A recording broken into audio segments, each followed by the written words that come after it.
Ya, selamat malam. Untuk kesempatan kali ini saya akan menjelaskan terkait VLAN attack.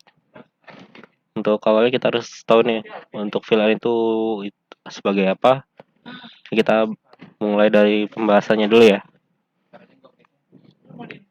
VLAN. VLAN atau Virtual Local Area Network adalah kumpulan pengguna jaringan LAN yang berada dalam satu jaringan yang sama atau lebih. Gunanya itu supaya mereka dalam berinteraksi dalam satu jaringan yang sama. VLAN juga dapat dianalogikan di jaringan yang lebih kecil. Ini hanya memerlukan pengubahan alamat IP dan subnet mask. Virtual LAN juga memerlukan satu port tambahan pada switch untuk dijadikan sebagai akses port pada jaringan tersebut. Karenanya, terkadang virtual LAN juga dijuluki sebagai jaringan switch dan sama seperti jaringan utamanya. VLAN tetap memerlukan administrator untuk menjalankan pengelolaan jaringan. Nah, jadi dalam VLAN itu misalkan kita punya switch punya 16 port switch. Ini kita punya lebih dari 16 pelanggan. Jadi dalam satu port itu kita dapat menyisipkan mengatur agar dapat digunakan beberapa pelanggan. Jadi lebih efisien sih dan lebih banyak pelanggan yang dapat ditampung di VLAN.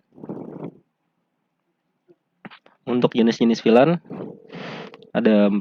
Di pertama data VLAN, default VLAN, native VLAN, dan manajemen VLAN.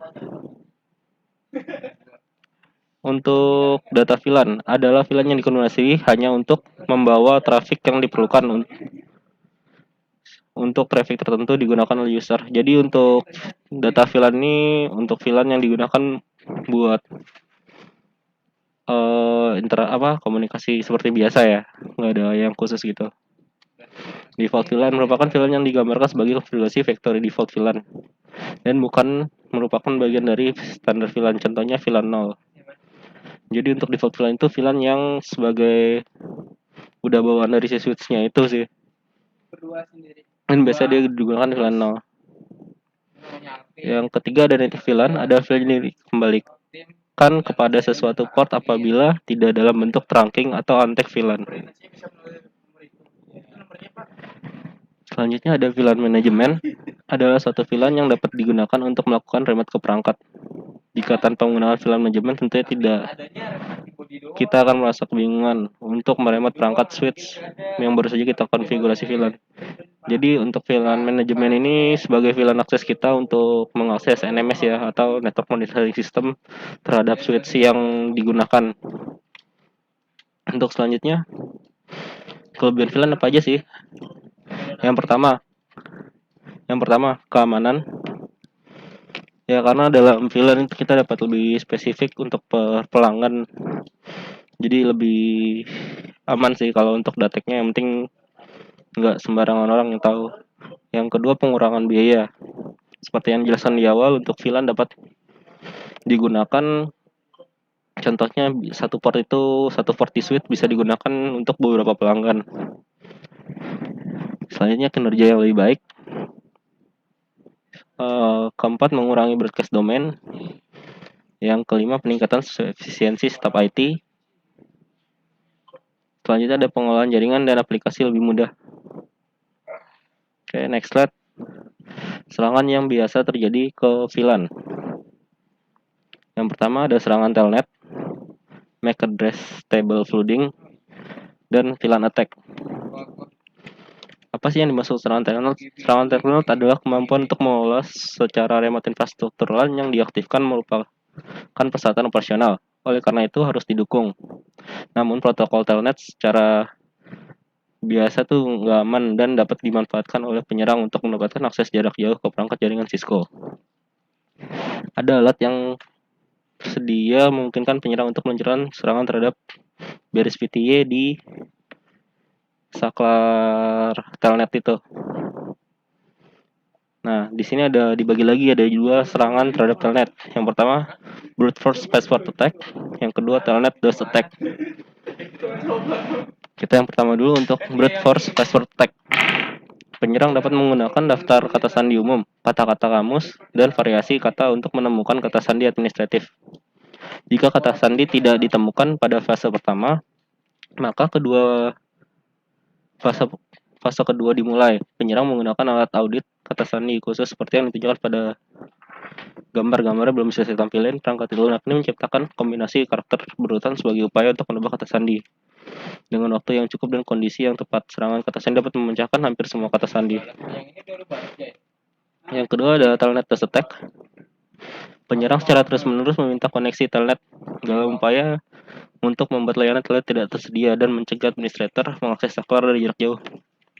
Ini dapat dikombinasikan dengan serangan langsung lainnya di jaringan seperti bagian dari upaya terkoordinasi untuk mencegah administrator jaringan mengakses perangkat inti selama pelanggaran.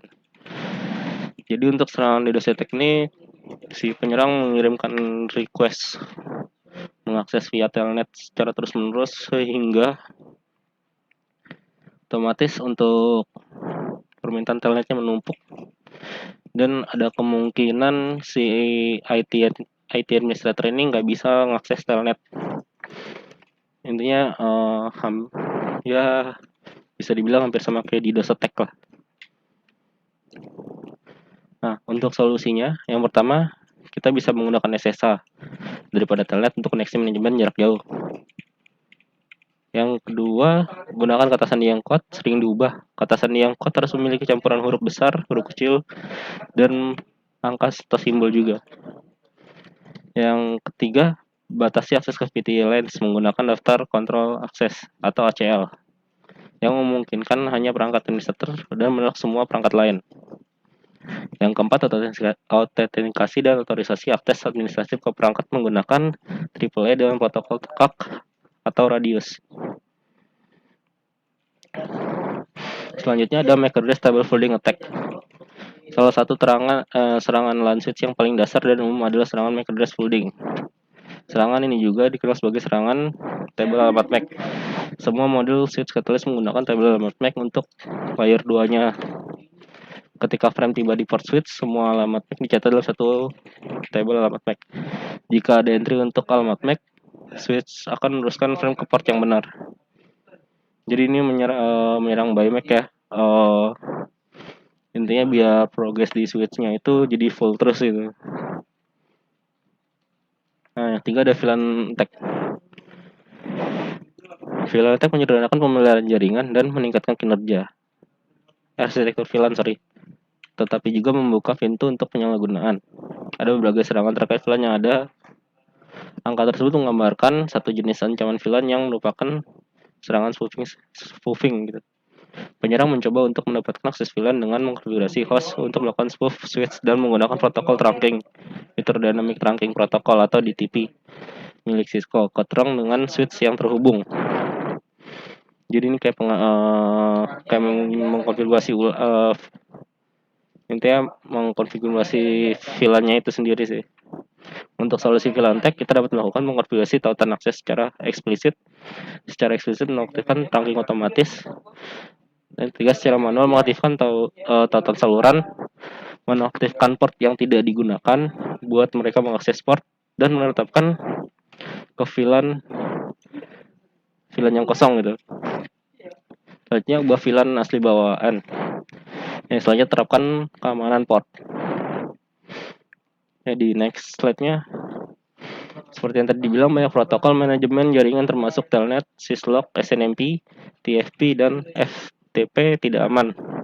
Ada beberapa strategi untuk membantu mengamankan layer 2 jaringan, yaitu dengan selalu menggunakan varian aman dari protokol ini seperti SSH, SCP, SSL, SNMP versi 3, dan SFTP.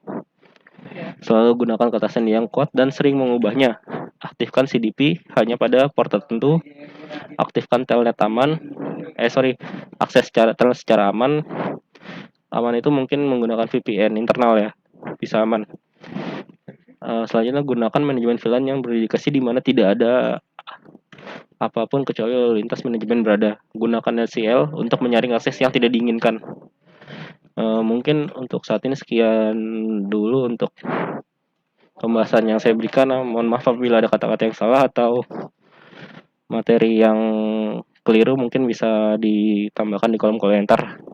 Terima kasih, selamat malam.